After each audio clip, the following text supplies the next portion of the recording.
Welcome back to episode 10 of the Fighter Share Report. This is the Badger. This is Brew. Barry White. A little under the weather, man. Oh, wow.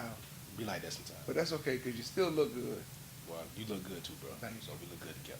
Where'd you plug that shirt in there? We got a good show for y'all this week. I get to mess with him because he's not feeling good, but I know he's going to get me. Stick with us. We got the first round coming up next. We'll be right back on the Fighter Share Report.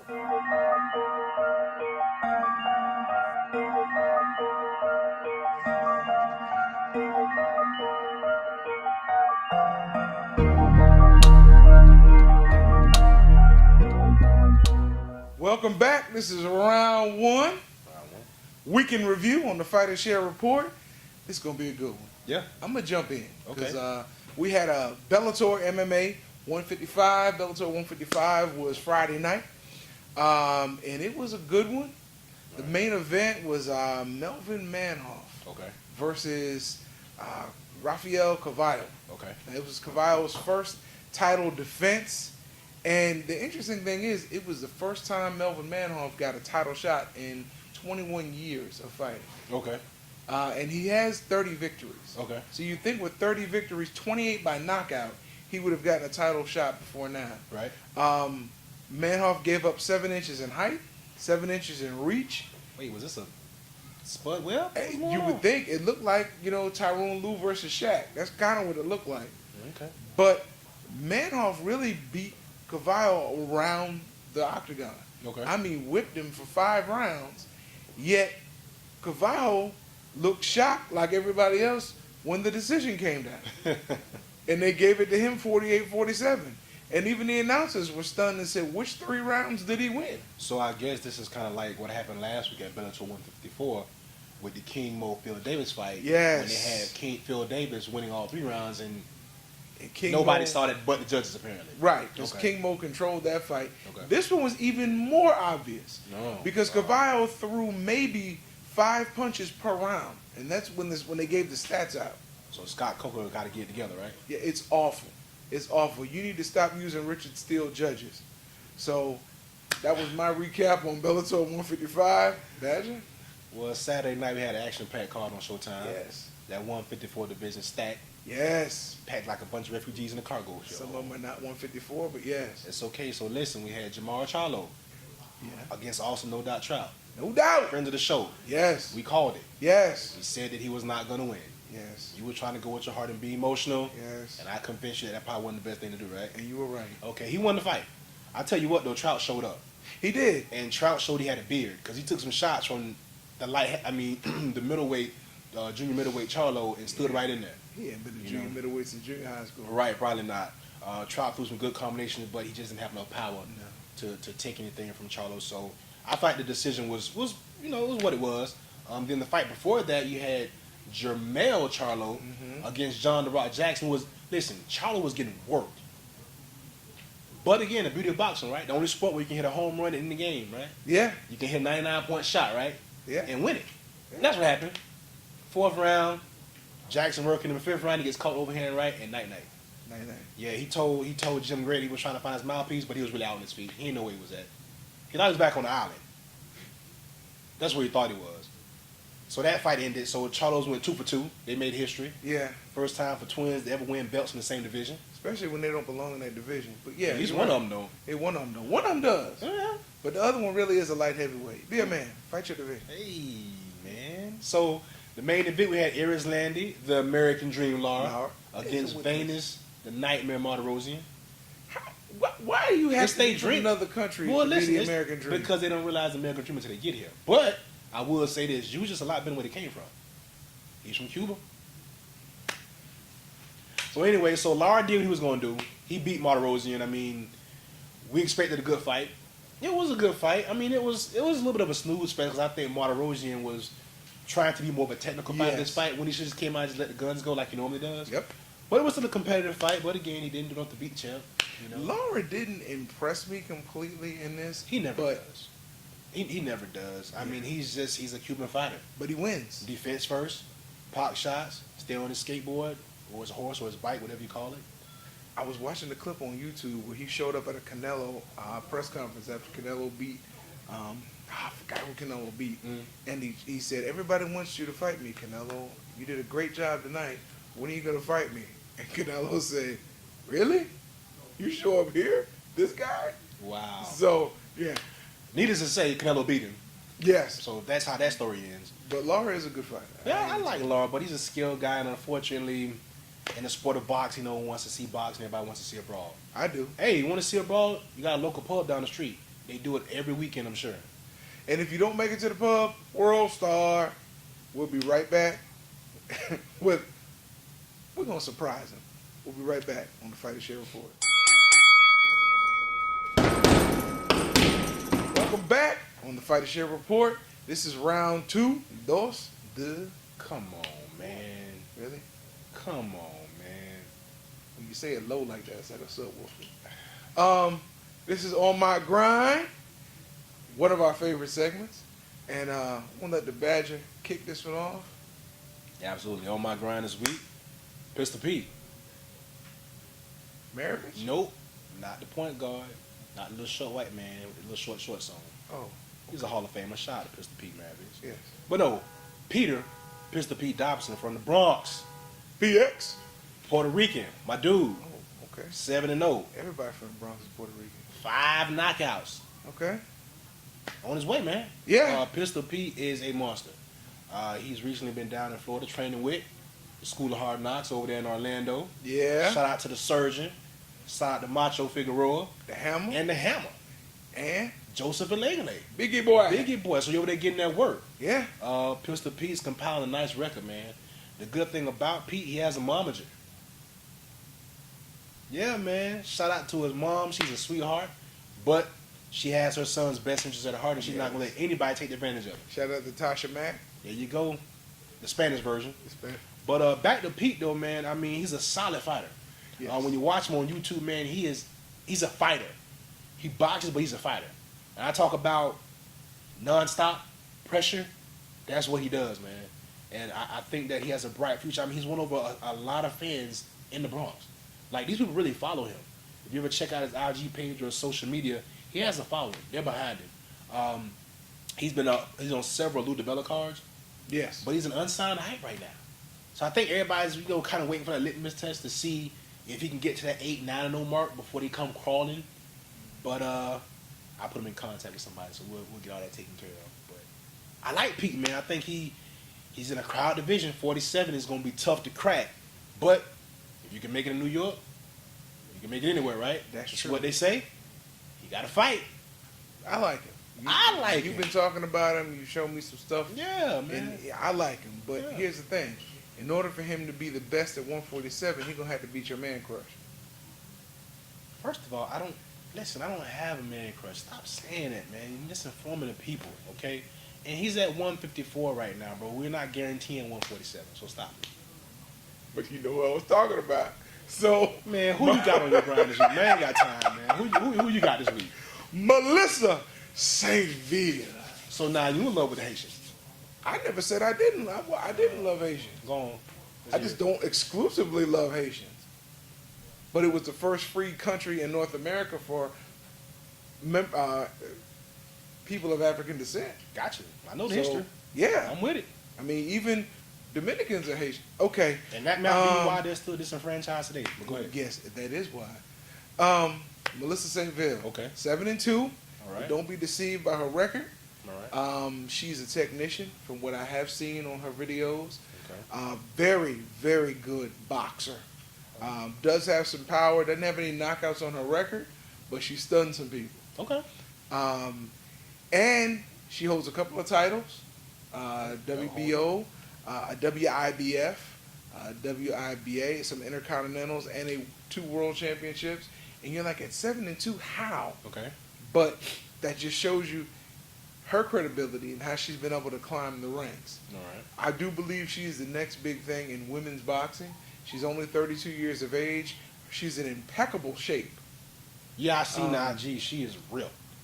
And, I mean, She is real. you can tell she's very health conscious And committed. and committed. Absolutely. And she doesn't look 32 either visually or in the ring.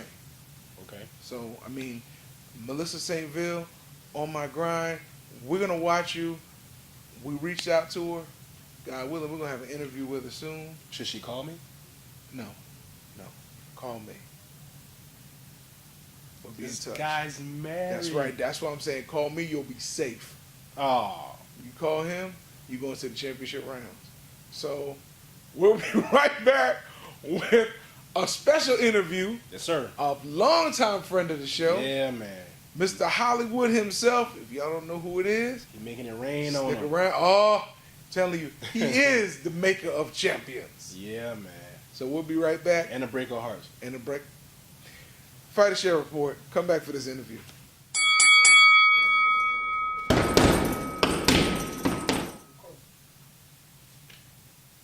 All right, and welcome back to the Fighter Share Report. This week we have a special in-studio interview with the legendary trainer extraordinaire, America's favorite trainer. We're going to let you know right now. This is Sherman Hollywood Swinger Henson. Just Hollywood. Hollywood. Thank you so much, my friend, for coming on. We've been waiting to have this interview for a year. Literally, we were talking about this the other day, and we walked into Silk's gym. I walked in with him the first time back in April of 2015, and I met you, and we talked about then we needed to get you on. So when we finally got this vehicle, this format, I'm just glad you could fit us into your schedule.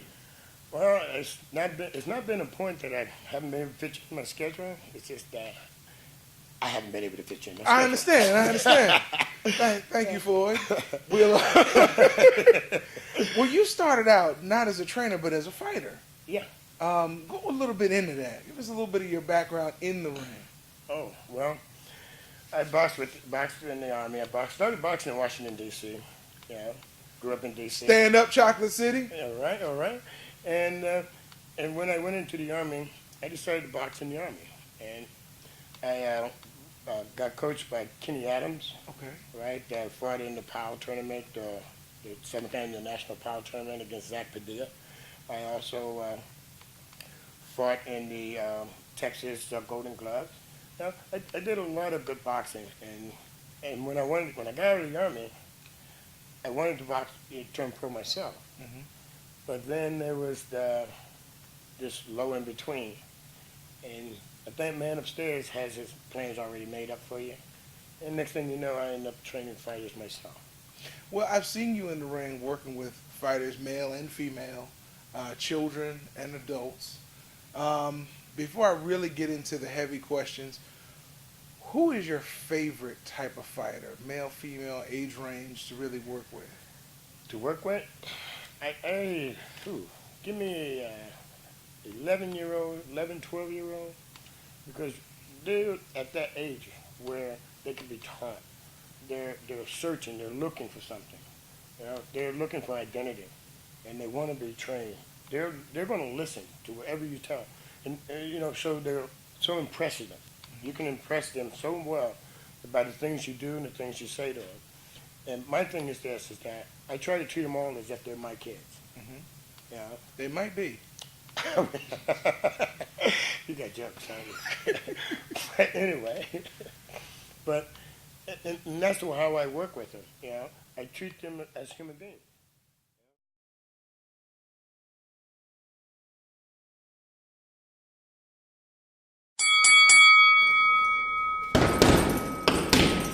To the antiseptic version of the Fighter Share. This is round 3. Man, that was a great interview. It's round 4. No, it's round. Well, we don't count the interview as a round, bro. It's round 4. Because he's sick, today it's round 4. Thank you. Stop spreading germs this way. Just bouncing off your glasses. This is off the cuff. We love this when we're feeling good. We love this round because it lets us talk about things that don't necessarily have to do with fighting all the time. Right? So, all right, I'm going to start it off. Okay. The Raiders, the Oakland Raiders, Right? looking to possibly move to Sin City, Las Vegas, Nevada. Yeah. Although I thought Sin City was Ybor City, but Sin City, Yeah. Las Vegas, Nevada. What better place to put the Raiders? Yeah, Compton. What better place to put the Raiders? You can go lose your money and your life at the same time. Yeah, because that's what's going to happen, I'm sure. mean, come on now. The Raiders, Al Davis has to be He's laughing clapping. in his grave, He's clapping clapping. hysterically. Yes. The fact He get his tickets to the NFL one more time, right? the Raiders going to Las Vegas. I think there's no better place. I think so. They fit the stereotype. Why? Because they black? They wear black. Right. Same thing. And the Raiders are above the law, and there is no Yeah, law they in are. Las Vegas. They lawless as hell. Yeah, they've always been. Yeah. I don't know about that, man. I think that putting a team in, first of all, we already know what's going on anyway. And then you're going to put a team there on top of that? That's just... Well, plus they're not going to win in Oakland, so Oh. people are going to stop going to see them in Oakland. Wow. Except the diehards, which is about 30 or 40,000. That's enough. Well, they fill up one side of the stadium, so it look like Yeah. people there, and they move them at halftime. Right. But, I mean, at least in Las Vegas, they'll have the crowd will just keep flowing because people keep going to Las Yeah, Vegas. ain't none of them going to be permanent fans. No. They'll get a new fan every Sunday. But they pay. Absolutely. Pay a lot. I would love to see the Raiders in Las Vegas. Hey, on the last Boy Scout, when Billy Dukes plotted the gun and shot dude that just run down the Billy field, Blanks? wasn't that? No, his name was Billy Dukes in the movie. Wasn't Yeah. that in Las Vegas? It was in Las See, Vegas. that's what's gonna happen. Foreshadow. He's gonna run a sweep and plot a pistol and Foreshadow. just start dropping people, and then Yeah. get in the end zone and blow his brains Blow out. his 'Cause brains he out. And that's going to be ESPN top 10. top 10. What you got? Speaking of Vegas Yes. and the Raiders, they have a big time cosign. Floyd Mayweather, right? Yes. He be in every game. Floyd. Floyd is gonna fight Conor McGregor. What? I hope not, but that's what they're saying. They want to fight. Come on, dog. Floyd wants to fight Conor McGregor. No. I don't know why. Easy payday. Very. Because he's not going to get in the octagon. But dig this, Conor said that Floyd needs him. He said he can't make Conor money. will say anything right now to get off the bench. Yeah, Longdana got his ass sitting down real quiet right now. Yeah. Yeah. He was riding around doing a video on YouTube talking about he just wanted to have time to train and not have to promote. Yeah. But you didn't say that when you were winning. Right. So Nick put something on that. Yeah. Where is Nick, by the way? He's training. Oh, like with someone doing drugs. Well, it didn't stop him from beating Conor McGregor. He kicked Conor's ass. Yes, high or not. Yeah, we saw that. And Which different would be color. great in Vegas. Catch up everywhere. Yes. That's what you got. Conor McGregor back. The plane. Oh yeah. A tragedy happened. We know it was a tragedy because people lost their lives. Now the motive behind the tragedy, we don't know for sure. Right. But the fact that the plane went down, Right. the Air Egypt, right? Air Egypt. Air Egypt. I didn't even know Egypt had an airline. That's so sad. That's so stereotypical. Africans can build planes. They built the pyramids. Actually, they've been designing planes for centuries. Right. Man. So even before the Wright brothers. Orville they had- and Wilbur. Yes. That's the popcorn. That's their name too. Oh, okay. That's right. That's Redenbach. Mm-hmm. I joke about Egypt Airlines. They have long since had, international travel. Okay. So, but the fact that the airplane went down, bro, Right. and what else was going on in the world at the time that they were trying to hide that they brought this plane down? A big ass plane like that with only 66 people on it. 66 people. That ain't even half full. No, it's not. And it was all flying coach. They ain't make no money. They shot the plane down for nothing. The plane didn't go down, they shot the plane down. And everybody had a free carry on. I'm just saying. They were all flying coach, bro? They all flow coach. All of them. Nobody was in first class. Nope. Somebody was in first It was class. going to Egypt. Somebody was in first class. Mhm. There's a lot of money in Egypt, bro. Not for us. Yeah, it is. Not for us, but Right. for some Egyptians, there's a lot of money in I Egypt. don't know. Which Egyptians you talking about? The ones that don't hang out with us? The ones they put in history books that don't look like the real Egyptian? No, not Liz Taylor. That's what I'm talking about. No, they really don't look like Liz Taylor. The Egyptians. This is off the cuff, Yeah, it is, man. and we didn't want to say too much to really, because the families are really going through a grieving process. But my thing is, check what's going on in the world today before you say it was such a tragedy and it was terrorism. It probably was terrorism, but most terrorism is government orchestrated. Anyway. Absolutely, man. So what they say, believe half of what you half of what you see and none of what you hear. Yeah, Yeah, man. We joke around about it, but I mean, just do your research. yeah. And this courtesy, this information that we got was courtesy of the youngin. Right. So we want to thank him. If y'all looking for a person to like persecute, Right. The youngin Why gave us the the young? information. He don't give a damn. No, he don't. He'll tell you, come find him. Yeah, he reckless as hell. Yes, yes. Come find him. And the 300? Oh, my bad. Come on, man. I mean, anybody that dark with a powder blue 300? Saying. All right. Well, we'll be right back with the wrap up on the Fighter Share Report. Welcome back to the Fighter Share Report, episode 10. Putting a stamp on this one. Ladies and gentlemen, this has been your captain, the Badger. I've been your co-pilot, Brew. And we've navigated you through another episode of the Fighter Share Report. Like the way that sounded. You like the way that rolled off. You kind of, you felt that. Yeah, I did. Okay. Yeah, it's the shirt, bro. I'm telling you. It's a nice shirt. Thank you, bro. I appreciate it. You look quite slim yourself today. Really? Yeah. Well, that's because, You've been working out. and my shirt don't have a volume button. So that's why I'm looking. So Shots. Pow, pow. I can't wear a shirt like this, bro. No, not everybody can. And I'm not going to touch it because, I'm not in that class. It's all right. And the tie, We'll work it together. the whole ensemble work. Oh, yeah. So I'll do this something. on my grind, Mr. Nice P, job. Melissa St.Vil. Oh, we Melissa watching. St.Vil. We watching. Can't wait to get you on here. Keep them winnings coming up. Yes, More let us W's, know more when you fight W's. again. Yeah. We will. I will put the youngin in pawn to go watch that fight. Okay. Charlo Brothers, congratulations. Yes. Made history. Laura. Laura, congratulations. Melvin, man off. Keep your head up, bro. You got robbed in broad daylight without a gun and no grease. Keep your head up, bro. There you go. And we'll be right back Come on. next. What? Oh. Come on, bro. Stick with us. I don't feel good. We're wrapping up this episode. He gonna go get some medication and put his head under a pillow in a plastic bag so he feel better. And this has been episode 10. It's been us. It's been you. It's been great. It's been the Fighter Share Report.